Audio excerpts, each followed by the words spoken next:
Neat పరీక్ష paper లీకేజీపై విద్యార్థులు దేశవ్యాప్తంగా తీవ్ర నిరసన తెలుపుతున్న వేళ కేంద్ర ప్రభుత్వం దిద్దుబాటు చర్యలు చేపట్టింది.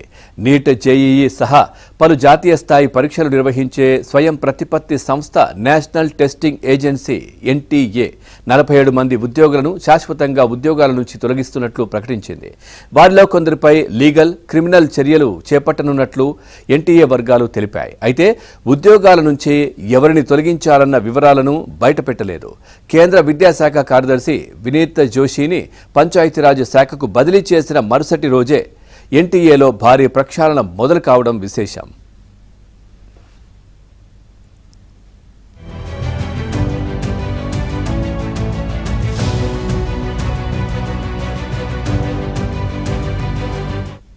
ఎన్టీఏను కేంద్ర ప్రభుత్వం 2017లో ఏర్పాటు చేసింది. నీట్, జేఈఈ, సియుఈటి వంటి జాతీయ స్థాయి పరీక్షల నిర్వహణ కోసం స్వయం ప్రతిపత్తి సంస్థగా దీనిని ఏర్పాటు చేశారు. ఈ సంస్థ ప్రస్తుత పరిస్థితిపై కేంద్ర విద్యాశాఖ ఈ నెల 22న రాజ్యసభకు వివరణ ఇచ్చింది.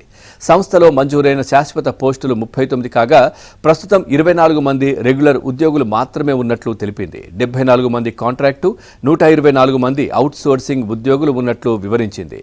వీరిలో ఎవరిని ఉద్యోగాల నుంచి తొలగించిందో మాత్రం శుక్రవారం వెల్లడించలేదు.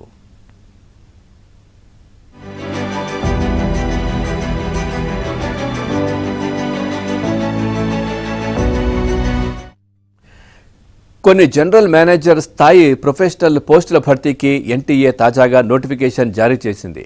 యూపీఎస్సీకి చెందిన ప్రతిభా సేతు పోర్టల్ ద్వారా 16 మందిని నియమించుకోవాలని నిర్ణయించింది.